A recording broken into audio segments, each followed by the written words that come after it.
Coronavirus, la pandemia. ¿Cuáles son los síntomas? ¿Cómo se transmite? ¿Qué puedo hacer para protegerme y prevenir la propagación de la enfermedad? Nuevo padecimiento que ha encendido las alarmas de los sistemas de salud. Coronavirus, la pandemia. Bienvenido a un programa más de Coronavirus, la pandemia. Este programa es una producción de la Universidad de Guadalajara que se transmite desde el foro de Canal 44, la señal de todos, y que llega al resto de México y América Latina gracias a la señal de las muchas televisoras públicas que se suman a esta emisión. Le invitamos para que se ponga en contacto con nosotros a través de nuestras cuentas en Twitter y Facebook, @Canal 44 TV, o en WhatsApp en el 33 22 42 06 90. Iniciamos nuestro programa con el reporte en directo desde Ginebra, Suiza, sede de la Organización Mundial de la Salud. Nos lo presenta nuestro compañero Roberto Castañares. Hola, ¿qué tal? Buenos días, Belén. Buenos días a todo el auditorio de Canal 44. Llevamos 3 días superando por poco los 200.000 casos diagnosticados al día de COVID-19 en el mundo, según el recuento de la Organización Mundial de la Salud. Esto es bueno y es malo. Bueno, si recordamos que durante buena parte de la semana anterior rozábamos e incluso superábamos los 230.000 diarios. Malo, porque esa barrera de los 200.000 no la comenzamos a superar hasta el inicio de este mes de julio, y ahí seguimos. En total, los casos confirmados en todo el mundo ya son casi 15 millones y los decesos, que hoy han vuelto a sufrir un acelerón hasta alcanzar los 6.000, superan los 618.000. América, como continente de norte a sur, es donde más casos se cuentan cada día desde hace ya 3 meses. Sirva como ejemplo lo de hoy. En América se han reportado 137.000 casos. Por países no hay variaciones sobre lo que hemos comentado otros días, tanto en cuanto al ranking de más afectados como de aquellos en los que más muertes ha causado la pandemia. Mientras, el avance actual de las investigaciones para encontrar una vacuna contra el COVID-19 y las precauciones que se deben tomar apuntan a que la gente no empezará a ser vacunada antes de los primeros meses de 2021. Esa es al menos la previsión lanzada en las últimas horas por la Organización Mundial de la Salud. En este sentido, la prioridad es que cuando se apruebe definitivamente una vacuna, exista la certeza de que es segura y efectiva, y para eso hace falta tiempo. Además, tampoco hay que creer que la vacuna va a ser la solución definitiva, puesto que ninguna es 100% efectiva. El ejemplo más claro es la que existe contra el sarampión. Está considerada entre las que tienen mayor efectividad y llega al 95%. Así que extremen también las medidas de precaución. Reportó desde Europa Roberto Castañares para el programa Coronavirus, la pandemia. En nuestras charlas esta semana con el infectólogo Héctor Raúl Pérez Gómez, nos habló de las segundas olas o de los rebrotes que han venido ocurriendo en diversos países y las consecuencias que ello ha tenido. Muchos países que aparentemente habían tenido un control de la pandemia están teniendo rebrotes. Algo que veíamos venir, sin embargo, es posible que no tan pronto. Y en ese sentido, me parece que el riesgo para todo el mundo de segundos rebrotes o oleadas, como también se le ha conocido, existe latente en cualquier momento. Muchos países no han pasado la segunda ola epidemiológica, también hay que decirlo, y es posible que eso haya influido. El hecho de que parece ser una pandemia migratoria. Hemos tenido diferentes epicentros y los que parecen haber sido los primeros epicentros están teniendo los rebrotes en este momento. Bueno, particularmente China hace aproximadamente un mes volvió a tener casos en diferentes regiones, particularmente en la parte central de China continental, pero de igual forma ahora estamos viéndolo con España, que aparentemente va a tomar decisiones de nueva cuenta de cierre de economía. No sabemos con qué intensidad, con qué contundencia estos cierres, pero es un hecho que va a ocurrir. Entonces, pues es algo que vamos a estar viendo seguramente todavía en los próximos meses. Y luego hubo récord el fin de semana en el número de contagios mundiales, más de 50,000. Esto es una cifra alarmante verdaderamente. En Miami, Florida, se encuentra nuestra compañera Ana Mengotti, corresponsal de la agencia EFE. Esta semana charlamos con ella y este fue el reporte que nos presentó. Hola Belén, buenos días a la audiencia mexicana. Bueno, aquí lo hemos pasado con preocupación. La situación, pues si uno se deja llevar por las cifras, que es lo único concreto que tenemos, es que suben y suben. Hemos tenido, pues la semana pasada, casi todos los días más de 10,000 casos, de 10,000 casos para arriba, e incluso hubo un día de 15,300. Todavía las cifras de hoy no han salido porque salen enseguida, pero ayer tuvimos 12,478 casos nuevos y 87 muertes, y estamos nada menos que en 83,489 casos desde el 1 de marzo. Y la situación aparentemente es de total normalidad, está todo abierto, la gente puede salir a la calle. El epicentro, lo que han llamado el Wuhan con playa, diría yo, es Miami-Dade, del condado más que peor está de todos y donde más casos hay. Pero si uno pasea por las calles, lo único que le va a llamar la atención es las mascarillas, porque se han hecho obligatorias y ahora incluso pueden, si la policía te para y no tienes mascarilla y no tienes una razón médica para no llevarla, pues puedes tener que pagar una multa de $100. La primera vez creo que son 50 y después va subiendo si tienes sucesivas infracciones. Pero como te digo, está todo, salvo los bares, y está todo abierto. O sea, las playas se puede ir a las playas, puedes ir a un restaurante, los restaurantes atienden solo en las terrazas, afuera, adentro solo puedes pedir comida para llevar, pero digamos que lo que sorprende es que hay una cierta normalidad y muchos avisos de los políticos diciendo que como no nos portemos bien y no nos pongamos las mascarillas y no guardemos las distancias de seguridad, van a cerrar otra vez la economía y vamos a tener que volver todos a casa.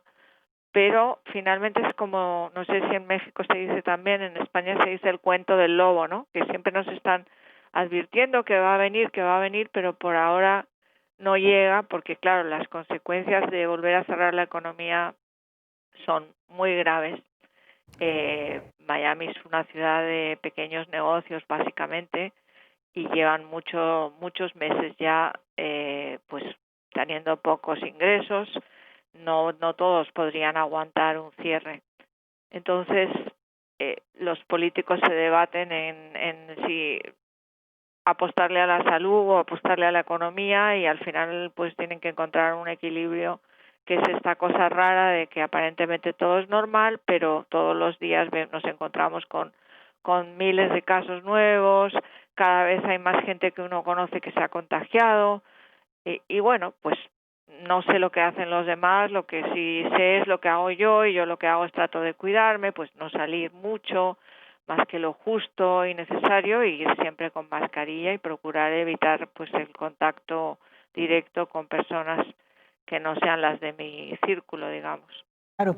Esa es la situación, básicamente. Claro. Ana, lo que más preocupaba son estas imágenes que han circulado en los últimos días y que han circulado ya de hace algunas semanas, donde, como bien lo decías, las playas lucen como en días habituales, es decir, hay una cantidad importante de personas conviviendo sin conservar lo que se conoce como la sana distancia o la distancia social. El uso de mascarillas en la playa no se ve tan frecuente como cuando las personas caminan en las zonas urbanas. Es decir, que llama mucho la atención también este tipo de conductas en medio de una situación tan preocupante, como bien lo has explicado. Y yo te quisiera preguntar en específico, en estos momentos, ¿cómo se encuentran respecto a la capacidad de los hospitales? ¿Cuál es la situación en cuanto para proveer atención? Pues en el caso de Miami-Dade es una ciudad donde hay turismo hospitalario, viene mucha gente a tratarse aquí de determinadas dolencias y a operarse, muchos de América Latina. Bueno, tenemos muchos hospitales en Miami y algunos muy buenos. Por ahora no hay una escasez de camas, pero por ejemplo hoy surgió un dato preocupante porque no todo el estado está igual, o sea, la parte sur, Miami, Broward, Palm Beach y Los Cayos es la zona donde más se concentran los casos y las muertes, pero luego hay otras zonas de de Florida, donde la situación es mucho menos grave, ¿no? Pero hoy se ha conocido que hay 49 hospitales en Florida que ya tienen las camas de la unidad de cuidados intensivos, están todas ocupadas, o sea, tienen cero disponibilidad de camas en las unidades de cuidados intensivos. Esto es una cuestión de tiempo.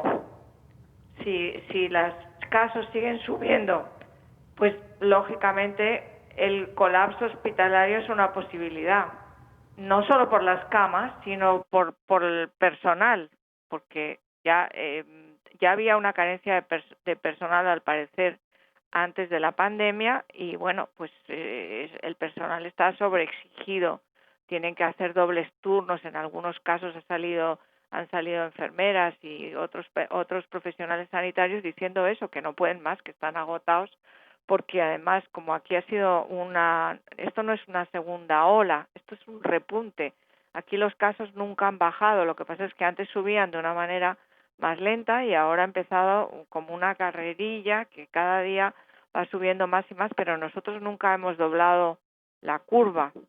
Entonces empieza a haber señales pues de alarma, ¿no? Hacemos nuestra primera pausa, regresamos con mucho más.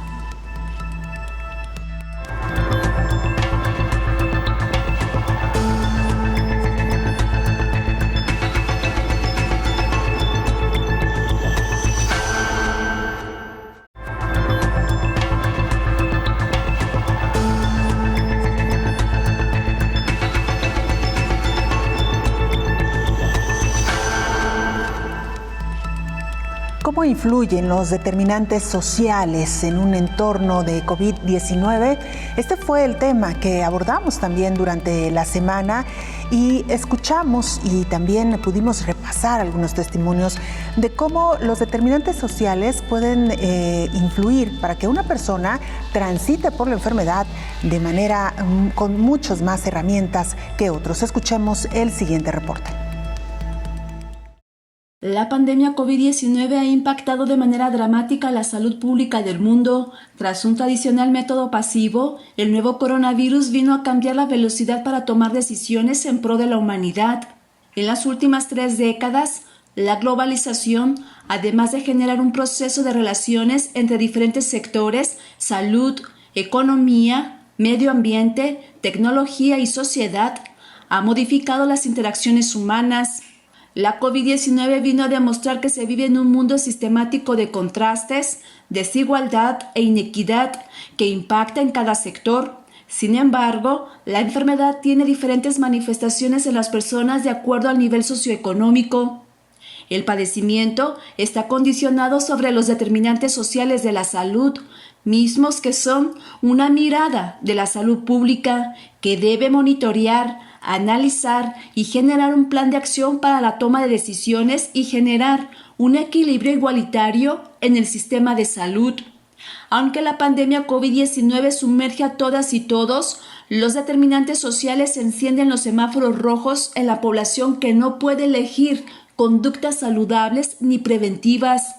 En 205 días transcurridos de la emergencia de salud global ha influido factores sociales, de salud mental, maltrato, económico, pobreza, inaccesibilidad a los servicios de salud, desigualdad, desempleo, marginación, condición de vida y enfermedad, así como la zona geográfica, escolaridad, sexo, edad y etnia por mencionar. Aspectos que deben ser analizados en las políticas públicas de los sistemas de salud público global con la definición de la Organización Mundial de la Salud que se refiere a la salud. como el estado completo de bienestar físico y social de una persona y no solo la ausencia de enfermedad, y prestar mayor atención al entorno y a los estilos de vida. La pandemia COVID-19 es un reflejo de lo que acontece en el mundo. El principio máximo, que es el derecho a la salud, ha sido inequitativo y desigual durante este periodo. Informó Isaura López Villalobos. El infectólogo Héctor Raúl Pérez Gómez también se pronunció en este sentido y nos explicaba estos determinantes sociales, por qué son tan importantes. Desde hace varias décadas, los determinantes sociales se han venido estudiando para diferentes patologías. Debieran estudiarse para todas las patologías, porque para todas hay una influencia directa de los factores sociales o de las determinantes sociales. Hace muchos años, prácticamente desde la fundación de la Organización Mundial de la Salud en 1948, quedó definida la salud como el estado de bienestar biopsicosocial y no necesariamente la ausencia de enfermedad. Sin embargo, en esta definición, aunque el aspecto biopsicosocial está inserto, el estudio más generalizado de estos factores sociales, económicos, culturales, educativos, vino fortaleciéndose en las últimas cuatro décadas aproximadamente. En COVID esto no va a ser la excepción.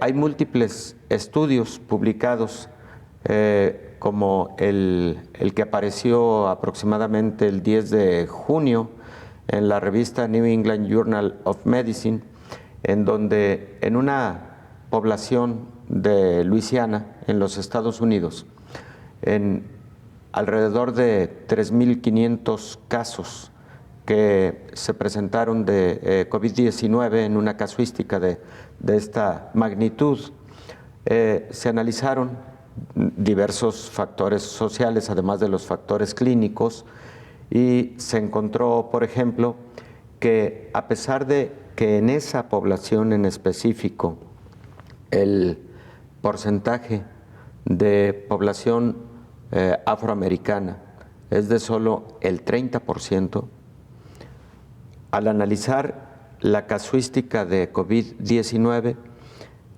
esta tuvo un 70% de población afroamericana comparativamente con población blanca no hispánica. Y de igual manera, el 70% de los fallecimientos ocurrió en población afroamericana, es decir, no se comportó con la misma proporción de etnicidad y raza que está distribuida en esa población.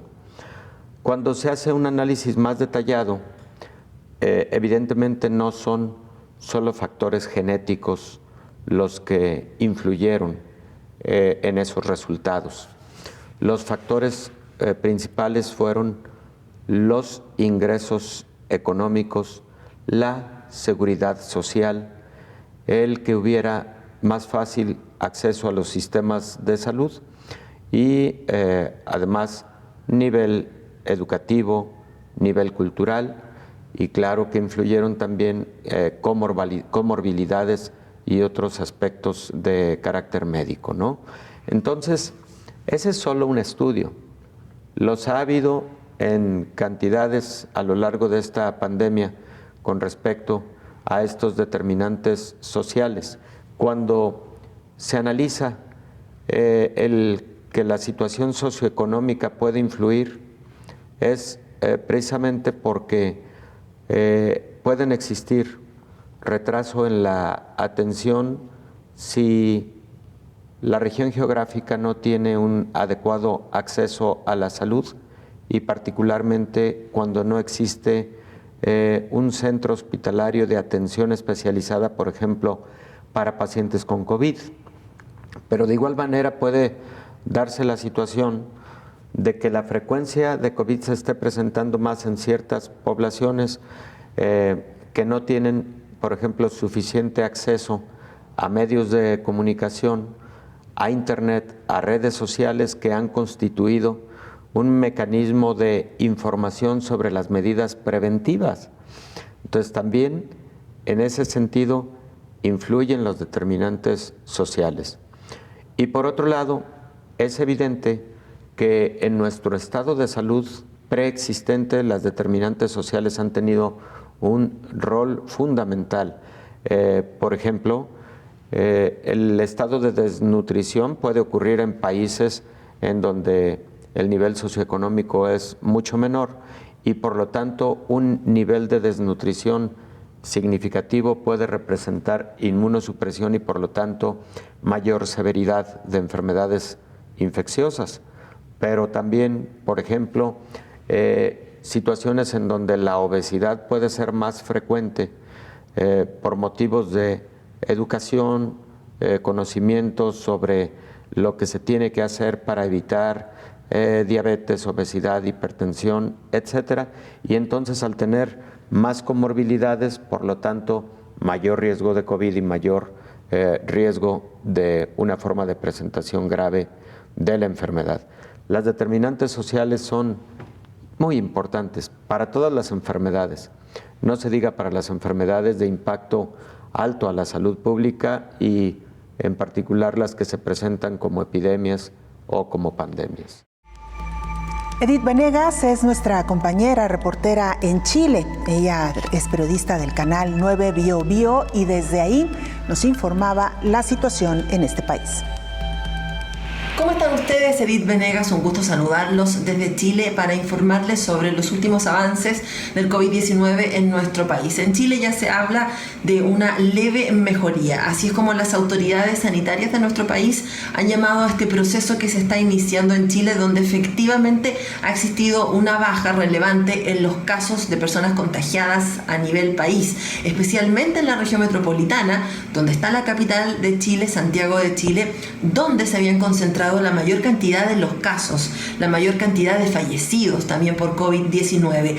En total son 330.930 los casos de personas contagiadas en nuestro país, que se dividen por supuesto en un número no menor de personas recuperadas y también de casos activos, de casos de personas que están contagiando en Chile. Aún así son cifras que han disminuido, tenemos aproximadamente entre 2.000 y 2.300, 2.200 casos diarios nuevos. El último registro, por ejemplo, dio cuenta de 2.082 casos nuevos y esa ha sido la tónica en las últimas semanas.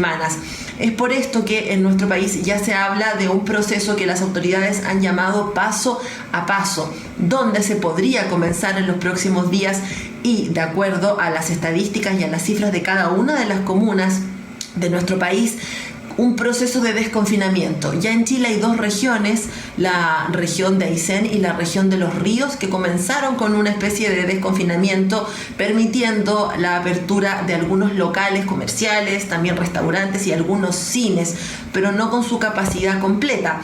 Este proceso de desconfinamiento que se está analizando en estas dos regiones se podría comenzar a desarrollar también en otras partes del país. Esto siempre y cuando, como les señalaba, se cumplan ciertos porcentajes, ciertos requisitos. Si bien existe una leve mejoría, aún continúan los casos de personas fallecidas. En las últimas horas fallecieron 58 personas que se sumaron a la lista de decesos que ya alcanza las 8.503 personas que han fallecido por COVID-19 en nuestro país. Es lo que está pasando en Chile en estos momentos, una leve mejoría de acuerdo a lo que han señalado las autoridades, aunque permanecen aún las medidas sanitarias correspondientes, no hay regreso a clases hasta nuevo aviso y se mantienen las cuarentenas en varios puntos de la región metropolitana. Aún así, lo último fue el anuncio de este plan paso a paso que busca en los próximos días comenzar un desconfinamiento de acuerdo a la realidad de cada comuna. El informe de Edith Venegas desde Chile. Una pausa, regresamos con mucho más.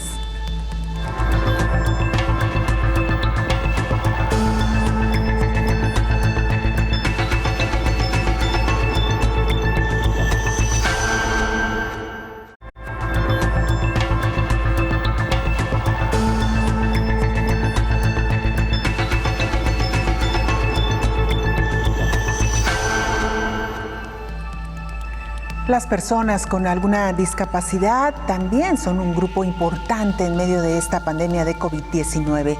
¿Cómo están resolviendo enfrentarse a esta pandemia? Es parte también de lo que analizamos esta semana.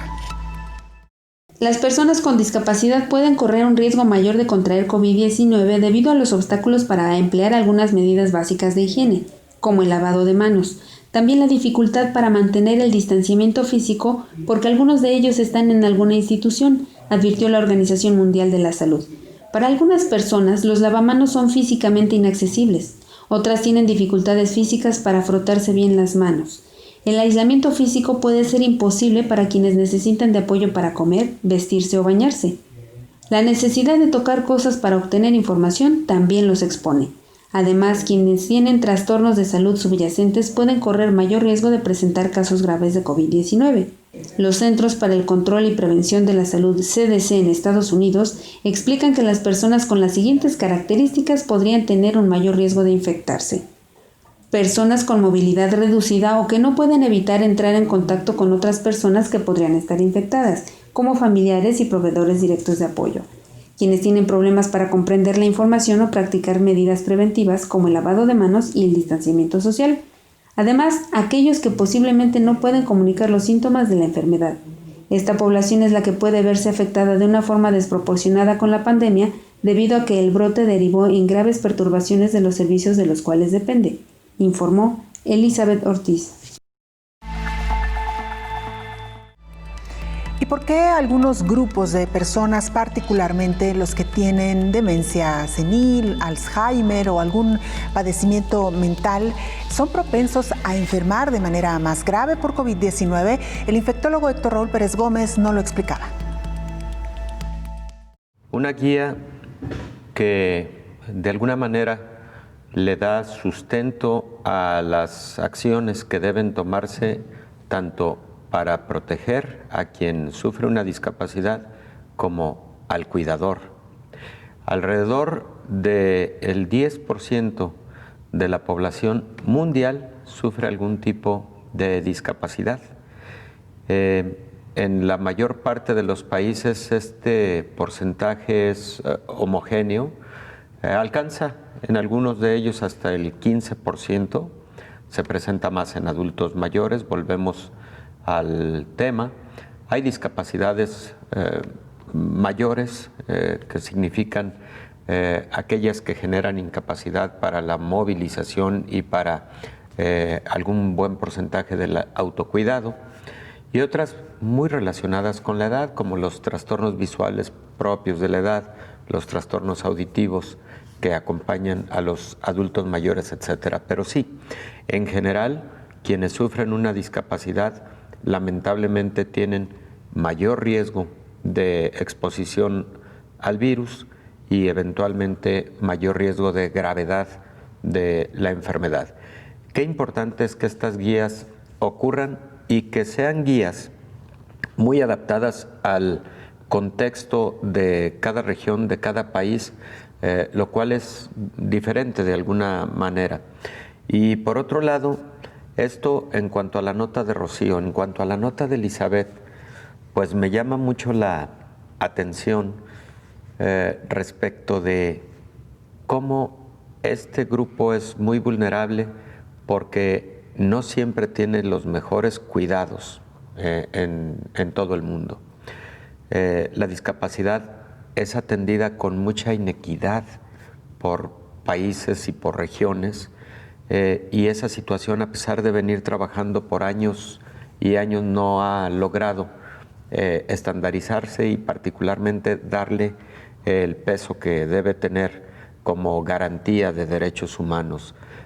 Por ese motivo, el que COVID esté generando esa sensibilidad para voltear a ver y voltear a ver con mucha atención, con mucha contundencia, el cuidado de los adultos con el cuidado de las personas con alguna discapacidad, pues de alguna forma es importante. Digo, ojalá y nunca hubiera ocurrido el COVID, pero también el COVID ha traído algunas cosas que nos han llevado a reflexiones fundamentales que quizás de otra manera no hubiéramos hecho a profundidad. Las medidas de barrera En este caso, la utilización permanente de cubrebocas es importante, de guantes también, de igual forma es importante. El aseo y desinfección, por ejemplo, de los instrumentos de apoyo para los pacientes con algún tipo de discapacidad, como la silla de ruedas, etcétera. Y por otro lado, la identificación oportuna de síntomas en las personas que tienen algún tipo de discapacidad o algún trastorno neuropsiquiátrico. Y aquí quiero puntualizar lo siguiente: los síntomas casi de cualquier enfermedad en personas adultos mayores, en personas con trastornos neuropsiquiátricos, en personas con alguna discapacidad, pueden ser atípicos. Los síntomas pueden ser diferentes a los que presenta el resto de la población. ¿Por su misma condición, doctor? Pueden no ser tan floridos. Por ejemplo, Belén, es común que un adulto mayor que tiene una enfermedad infecciosa no presente tanta fiebre como puede ser el caso de un adulto joven. Incluso puede no presentar fiebre, presentar solamente algo de cansancio, irritabilidad, fatiga y estar con una enfermedad infecciosa. Ahí entonces se debe tener mucha agudeza clínica para ver aquellos signos o síntomas que pueden orientar a un cuadro infeccioso, y el COVID no es la excepción. Por ejemplo, se puede identificar que el paciente puede empezar a tener un poco de dificultad para respirar o una respiración más agitada, una frecuencia respiratoria más acelerada comparativamente con lo que era su estado basal, y eso ya puede ser orientador de que algo está ocurriendo y de que este paciente puede requerir una revisión médica de forma oportuna.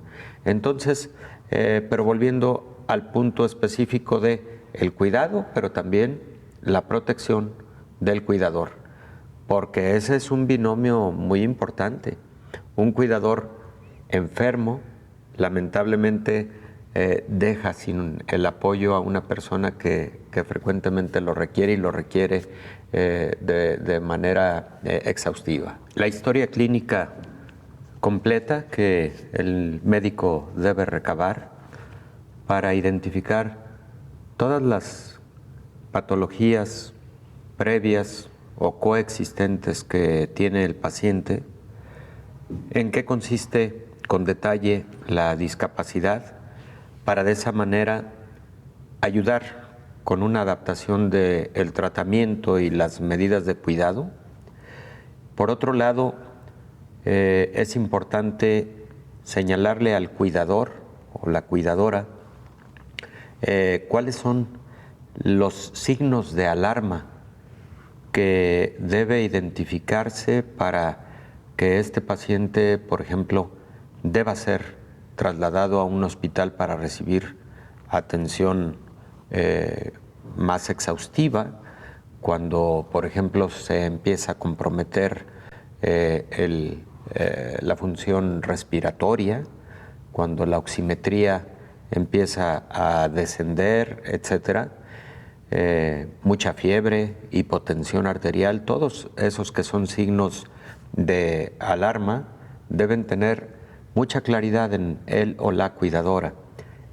Por ejemplo, trastornos adicionales en el sensorio de las personas o en lo cognitivo puede ser orientador a que este COVID-19 puede estar entrando en una fase de mayor gravedad, y una buena comunicación entre él o la cuidadora y el médico tratante, porque por supuesto los pacientes con alguna discapacidad o con algún trastorno neuropsiquiátrico, un alto porcentaje de ellos son susceptibles de cuidarse en casa, como muchos pacientes que teniendo un cuadro de COVID leve a moderado pueden perfectamente cuidarse en casa.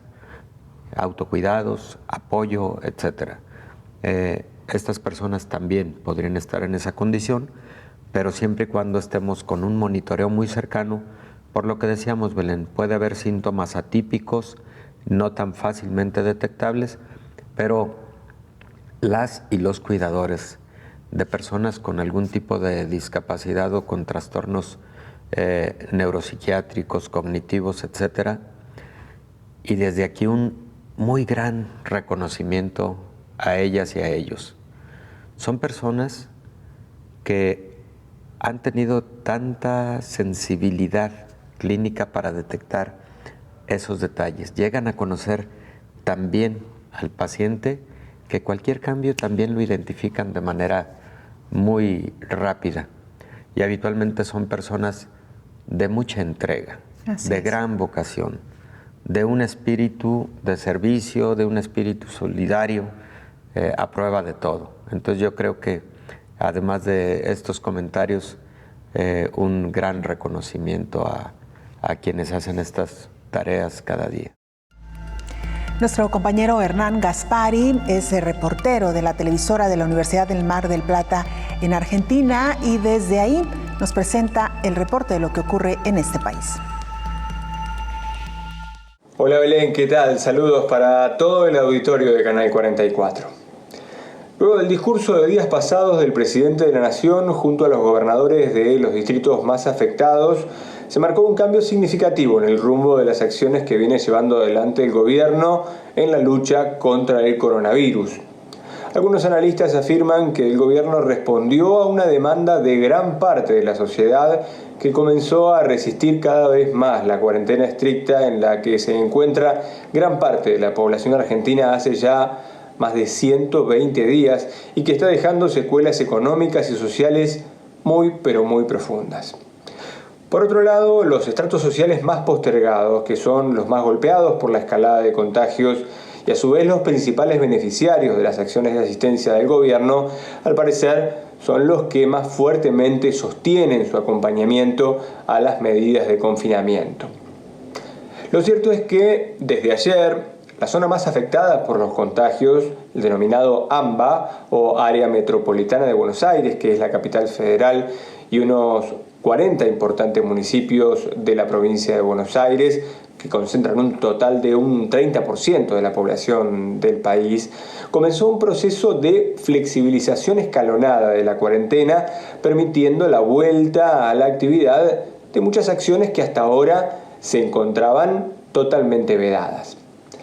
Los más críticos están observando que la decisión fue tomada más a partir del humor social y de las apremiantes necesidades económicas que de una decisión estrictamente sanitaria, ya que todavía hay una importante parte del territorio argentino que no ha visto el pico en la cantidad de contagios y se desconoce cómo se puede comportar a partir del aumento de la circulación de personas. Al momento, los infectados por COVID-19 en la Argentina llegaron a 122.755.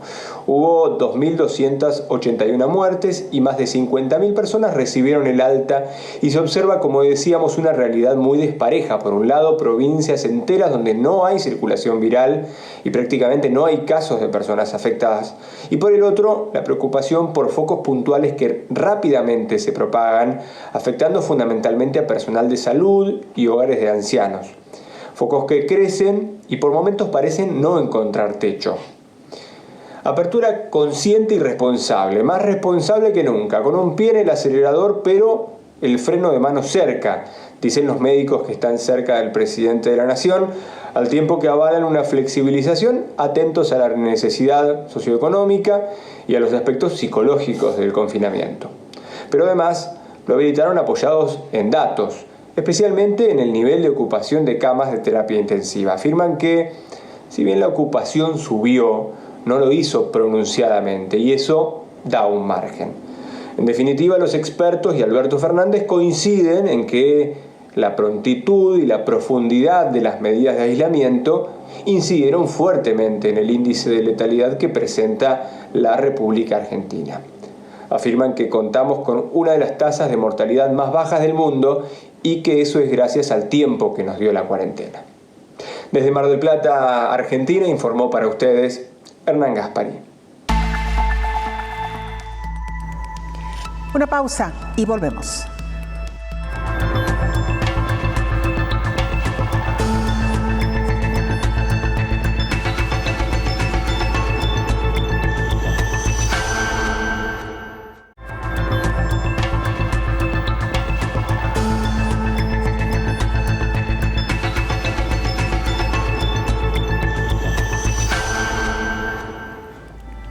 Esta semana la iniciábamos con una gran noticia: la vacuna contra COVID-19 que está desarrollando la Universidad de Oxford en Reino Unido generó grandes expectativas tras mostrar que es segura y capaz de provocar una respuesta inmune en la fase de pruebas.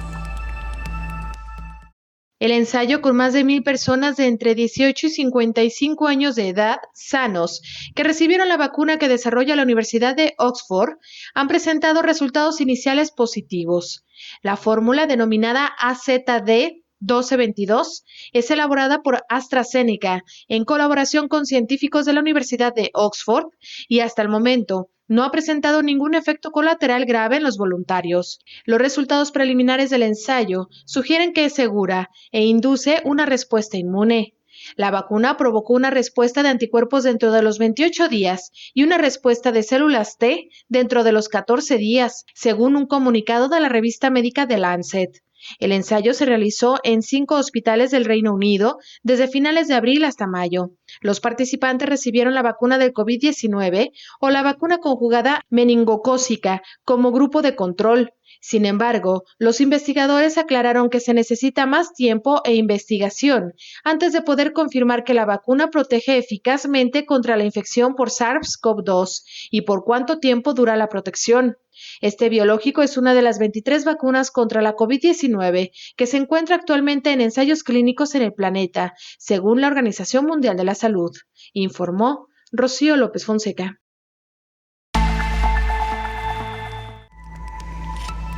Vamos ahora hasta Honduras. Ahí se encuentra nuestra compañera Naomi Mesa. Ella es periodista de STV Telebásica y también nos presenta el más reciente informe. Un saludo para ti, Belén, y para toda la audiencia de Canal 44 desde Honduras.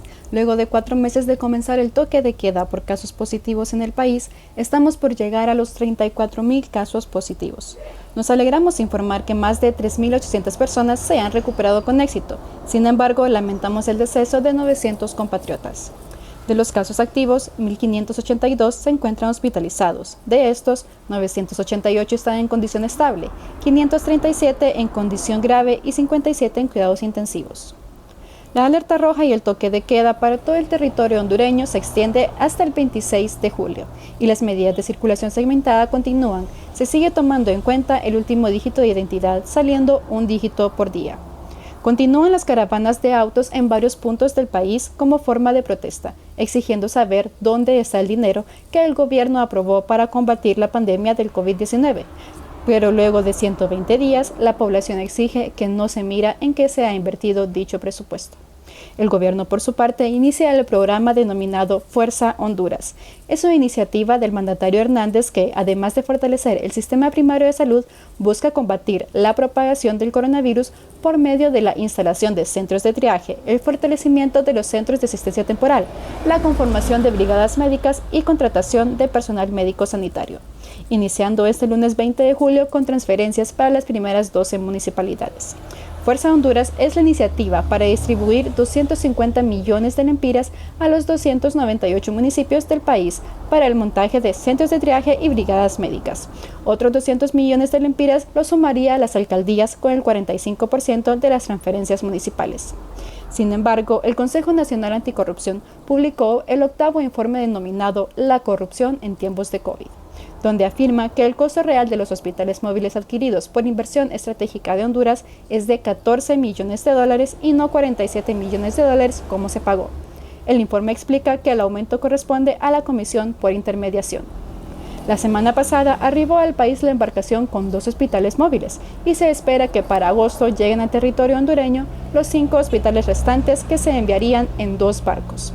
Le recordamos a toda la población hondureña y a todos los países afectados que por su seguridad y la de su familia lo mejor es quedarse en casa. Para Coronavirus la Pandemia, informó Naomi Mesa de STV Telebásica. Y tras conocer la noticia de que la vacuna que se desarrolla en la Universidad de Oxford ha dado buenos resultados previos, hablábamos esta semana con el infectólogo Héctor Raúl Pérez Gómez a propósito del resto de los biológicos que hoy por hoy están en desarrollo. La que publica la Universidad de Oxford con AstraZeneca, este desarrollo es muy interesante porque se trata de una vacuna cuyo desarrollo es el siguiente, espero simplificarlo. Se utiliza un virus vector para producir la proteína S o espícula, que recordemos es la proteína que se fija al receptor de las células que este virus infecta. El vector es otro virus conocido como adenovirus del chimpancé. ¿Qué es lo que se hace? A ese adenovirus se le da el material genético del coronavirus actual y este vector se encarga de reproducir esa proteína S. Es lo que se utiliza para la vacunación como antígeno. Ese antígeno le da el reto al sistema inmune y el sistema inmune de quien recibe la vacuna responde produciendo anticuerpos contra esa partícula viral. Y estos anticuerpos, adicional a lo anterior, generan una cascada en el sistema inmune que lleva a la producción también de unas células conocidas como linfocitos T, de 2 tipos, linfocitos T de ayuda y linfocitos que tienen la capacidad de asesinar células infectadas, por eso se llaman natural killer. Entonces, la inmunidad en personas que se vacunan con este tipo de biológicos tiene que ver con 2 rutas, la de la formación de anticuerpos y la de la formación de esas células del sistema inmune. Las 3 vacunas, tanto la de Oxford, AstraZeneca, la de los Estados Unidos, Moderna con institutos de salud de los Estados Unidos y la desarrollada por el Instituto de Ciencia y Tecnología China, las 3 han mostrado buena respuesta de anticuerpos, buena respuesta celular, las 3. Bueno, la segunda de ellas, que es de la que hablábamos la semana pasada, publicada en New England Journal of Medicine, que es la vacuna norteamericana de Moderna con los institutos nacionales, está desarrollada a partir de RNA mensajero, que es una porción del ácido nucleico del virus que codifica o que lleva a la producción también de esta pequeña proteína espicular, proteína S. Esa no la olvidemos porque casi en todas las vacunas puede ser se llama inmunógeno, que es esa proteína que va a despertar al sistema inmune. Bueno, pues se lleva a cabo a través de RNA mensajero y de igual manera es lo que se inocula para la respuesta inmune que se da en el sentido que he comentado previamente.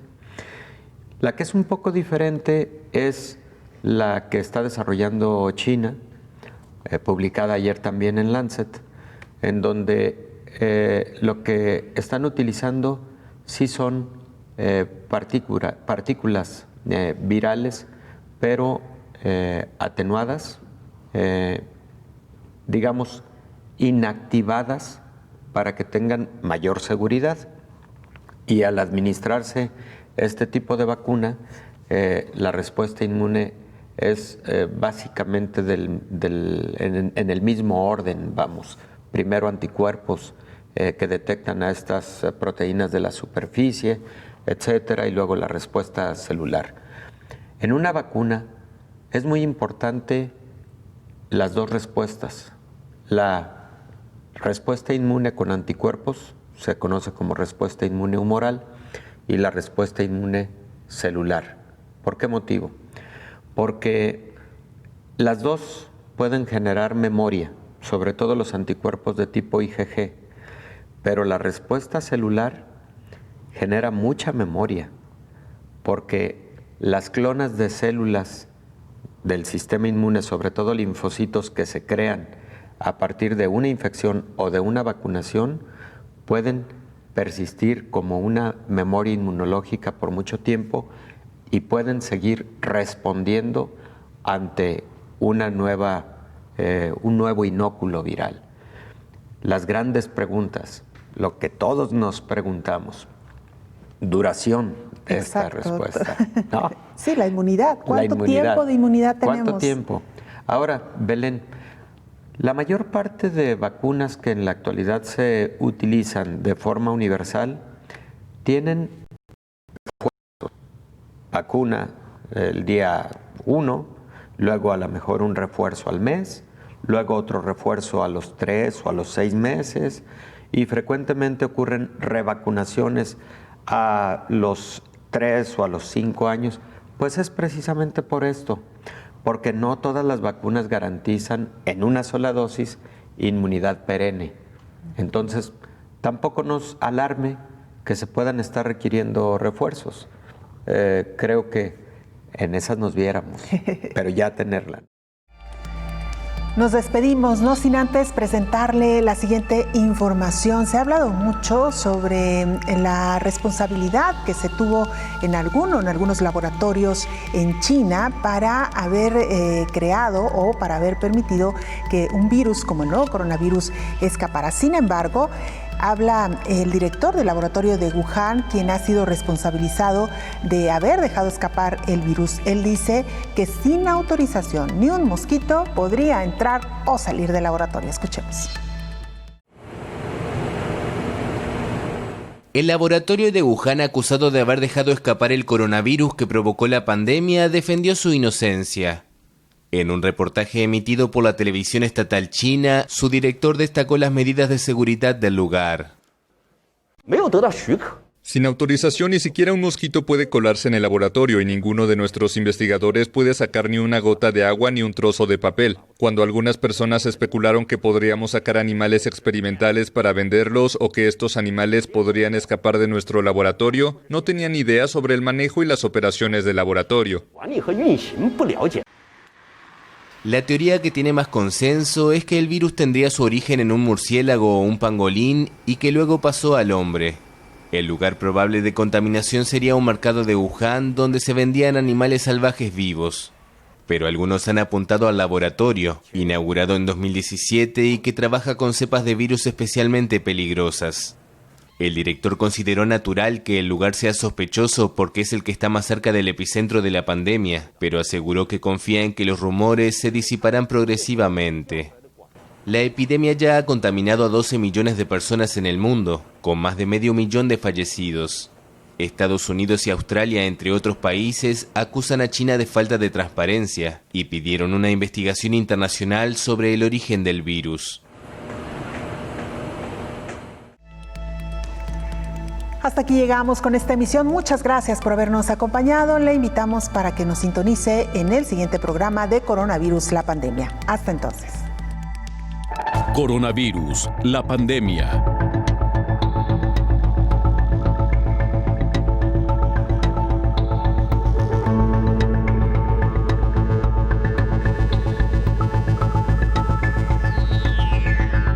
Coronavirus, la pandemia.